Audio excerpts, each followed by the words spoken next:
தொழில் ஸ்தானத்தில் வந்து இவருக்கு வந்து சுக்கிரன் இருக்கார்.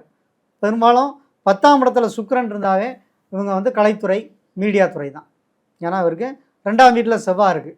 அப்போ அந்த 2ஆம் வீடும் வந்து புதனாக இருக்கனால கண்டிப்பாக அவர் மீடியா தொழில் சார்ந்தவராக தான் இருப்பார். இந்த மீடியா தொழிலில் அப் அண்ட் டவுன்ஸ் இருக்க தான் செய்யும். ஆனால் இவருக்கு காலப்போக்கில் கொஞ்சம் கொஞ்சமாக படிப்படியாக மாறும்.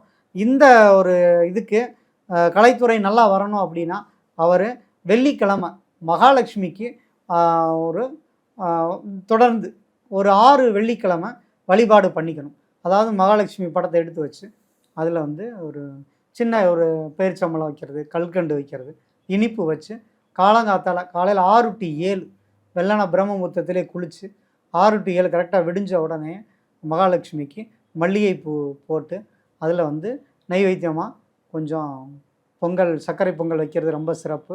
அல்லது முடிஞ்ச அளவுக்கு ஒரு பேரிச்சம்பழமோ ஒரு கல்கண்டோ வச்சு ஒரு 6 வாரம் வழிபட்டு வந்தார்னா இவருக்கு இவரோட தொழிலுக்கு ஒரு நல்ல ஒரு முன்னேற்றங்கிறது இருக்கும். எதிர்பாராத திடீர் வாய்ப்புகள் இவரை தேடி வரும். அதனால் வாய்ப்புகள் தேடி வர்றதுக்கு இவர் வழிபட வேண்டிய தெய்வம் வந்து மகாலட்சுமி தான். இவருக்கு நடக்கக்கூடிய திசையும் பார்த்தீங்க அப்படின்னா இப்போ அவருக்கு குரு திசைங்கிறது நடந்துகிட்ருக்கு.